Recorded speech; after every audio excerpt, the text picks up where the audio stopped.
माँ बनना हर औरत का सपना होता है। जब किसी महिला की शादी हो जाती है तो शादी के बाद उसे इसी बात का इंतज़ार रहता है कि वो गर्भ धारण कब करेगी। गर्भ धारण एक नेचुरल प्रोसेस है और इसमें समय लगता है। कुछ महिलाएं जल्दी गर्भ धारण कर लेती हैं, कुछ महिलाओं को सालों साल तक गर्भ धारण नहीं हो पाता है क्योंकि उनको इसके बारे में सही जानकारी नहीं होती है। नमस्कार दोस्तों, स्वागत है आप सभी का हमारे यूट्यूब चैनल आलोक फिटनेस आइडियाज़ में। दोस्तों, आज के वीडियो में आप लोगों को कुछ खास बातें बताने वाला हूं जिनको जानने के बाद आप बहुत ही कम समय में आसानी से गर्भ धारण कर सकती हैं। आगे बढ़ने से पहले आप लोगों से रिक्वेस्ट है दोस्तों, वीडियो को लाइक कर दें क्योंकि अगर आप लाइक करेंगे तो हमें मोटिवेशन मिलेगा और ज़्यादा मेहनत करने के लिए, और हम आप लोगों के लिए नई नई वीडियोज़ लेकर आते रहेंगे। साथ ही साथ इसे फेसबुक पर, व्हाट्सएप पर शेयर भी करें ताकि और लोगों को जानकारी मिले, फ़ायदा मिले। तो चलिए शुरू करते हैं। नंबर 1, पीरियड साइकिल को नोट करें। नॉर्मली किसी भी स्वस्थ महिला का पीरियड साइकिल 21 दिन से लेकर के 35 दिन तक का होता है। अगर आपका पीरियड साइकिल 21 दिन से कम है या फिर 35 दिन से ज़्यादा है तो इसका मतलब ये है कि आपके पीरियड्स इर्रेगुलर हैं। इसमें आपको बहुत ज़्यादा परेशानी हो सकती है और इसके बहुत सारे कारण भी हो सकते हैं। तो इसलिए बेटर यही रहेगा कि पहले आप डॉक्टर से ट्रीटमेंट लेकर के अपने पीरियड्स को रेगुलर करें, उसके बाद ही गर्भ धारण की कोशिश करें। नंबर 2, पीरियड साइकिल को पता करने का सबसे आसान तरीका। दोस्तों, जिस दिन आपके पीरियड शुरू होते हैं उस दिन की डेट को अपनी डायरी में नोट करें। एग्जाम्पल के तौर पे मान लीजिए 1 तारीख को आपका पीरियड शुरू हुआ तो अपनी डायरी में लिखें 1 तारीख। इसके बाद अगले पीरियड का इंतज़ार करें। अगला पीरियड अगर आपका 1 तारीख को आता है तो पिछली 1 तारीख से लेकर के इस 1 तारीख के बीच में जितने भी दिन बनेंगे वही आपका पीरियड साइकिल होगा। यहाँ पे अगर आप देखें तो यहाँ आपका पीरियड साइकिल बनेगा 30 दिन का। वहीं एक दूसरा एग्जाम्पल देखते हैं। मान लीजिए अगर आपका पीरियड पिछले महीने 5 तारीख को आया था और इस महीने आपका पीरियड 3 तारीख को आ गया, तो पिछले महीने की 5 तारीख से लेकर के इस महीने के 3 तारीख तक बीच के जो दिन बनेंगे वो बनेंगे करीब 28, यानी कि आपका जो पीरियड साइकिल है वो है 28 दिन का। तो इस तरीके से आप समझ गए होंगे कि आप अपने पीरियड साइकिल को कैसे पता लगा सकते हैं।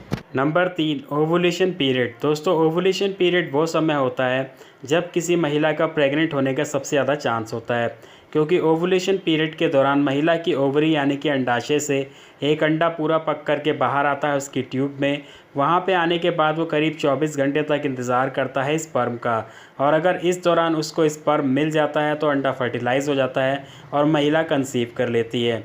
तो यहाँ पे आपको सबसे पहले देखना होगा कि आपका ओवुलेशन पीरियड कब आता है। दोस्तों, कोई भी महिला अपने ओवुलेशन पीरियड को बहुत ही आसानी से पता लगा सकती है अगर उस महिला को अपना पीरियड साइकिल एक्यूरेट पता हो तो। पीरियड साइकिल निकालने का तरीका मैं आपको अभी पहले ही बता चुका हूँ। इसके बाद ये हम बात करेंगे ओवुलेशन पीरियड निकालने के तरीके के बारे में। मान लीजिए किसी महिला का पीरियड साइकिल 30 दिन का है तो उस महिला को ओवुलेशन पीरियड निकालने के लिए 30 में से 14 माइनस करना होगा और यहाँ पे निकल के आता है 16। 16 का मतलब ये है कि उस महिला का पीरियड्स के 16वें दिन के आसपास ओवुलेशन पीरियड हो सकता है। ये ओवुलेशन पीरियड 16वें दिन से 2 दिन पहले भी हो सकता है, 2 दिन बाद भी हो सकता है। एक दूसरा एग्जाम्पल देखते हैं। मान लीजिए किसी महिला का पीरियड साइकिल 28 दिन का है तो यहाँ पे उस महिला को 28 में से 14 माइनस करना होगा तो निकल के आता है 14। इसका मतलब ये कि उस महिला का जो ओवुलेशन पीरियड होगा वो उसके पीरियड्स के 14वें दिन के आसपास होगा।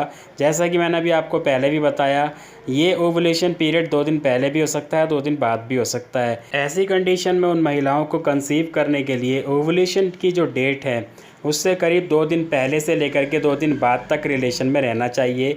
ऐसी कंडीशन में ज़्यादा से ज़्यादा चांसेस रहेंगे कि उनका एग फर्टिलाइज हो जाए। नंबर 4, तुरंत वॉशरूम ना जाएं। दोस्तों, कई बार क्या होता है, महिलाओं को नॉलेज नहीं होती है इसके बारे में और जब वो ट्राई करती है कंसीव करने के लिए तो रिलेशन के तुरंत बाद ही वॉशरूम चली जाती हैं, जबकि ऐसा उनको नहीं करना चाहिए अगर वो कंसीव करना चाहती हैं तो।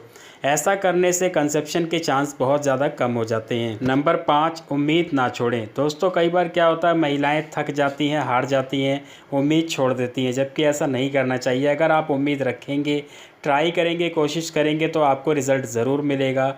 ये बात अलग है कि रिज़ल्ट मिलने में कई बार टाइम लग जाता है, देर हो जाती है, लेकिन अगर आप कोशिश करते रहेंगे सही तरीके से तो आपको रिज़ल्ट ज़रूर मिलेगा। नंबर 6, जब भी ओवुलेशन पीरियड के दौरान ट्राई करें, कोशिश ये करें कि अर्ली मॉर्निंग में ट्राई करें, क्योंकि जब आप सो करके उठते हैं मॉर्निंग में आपका माइंड फ्रेश रहता है और आपको किसी भी तरीके का स्ट्रेस नहीं रहता है। ऐसे में जब आप ट्राई करते हैं तो वहाँ पे आपके कंसेप्शन के चांसेस बहुत ज़्यादा हाई हो जाते हैं और ऐसी कंडीशन में आप जल्द से जल्द कंसीव कर लेती हैं। नंबर 7, विपरीत करनी यानी कि leg up the wall position.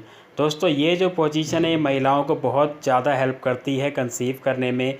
ऐसा करने की वजह से जो स्पर्म होते हैं वो सर्विक्स के बहुत ज़्यादा करीब पहुंच जाते हैं और उसके करीब पहुंचने की वजह से वो अंडे को बहुत ही जल्दी बहुत ही आसानी से फर्टिलाइज़ कर देते हैं और महिलाएं कंसीव कर जाती हैं। अक्सर ऐसा देखा गया है कि सालों से जिन महिलाओं को गर्भ ना रुक रहा हो, अगर वो इस पोजीशन को ट्राई करें तो उनको भी बहुत जल्दी गर्भ ठहर जाता है। इसको करने के लिए महिलाओं को रिलेशन के तुरंत बाद इस पोजीशन में आ जाना चाहिए और 20 से 25 मिनट तक ऐसे ही रहना चाहिए। दोस्तों आज के वीडियो में इतना ही। उम्मीद है आप लोगों को मेरे द्वारा दी गई जानकारी पसंद आई होगी। वीडियो को लाइक करें, ज़्यादा से ज़्यादा शेयर करें, चैनल पे नए हैं तो चैनल को सब्सक्राइब करें। मिलते हैं अगले वीडियो में। धन्यवाद।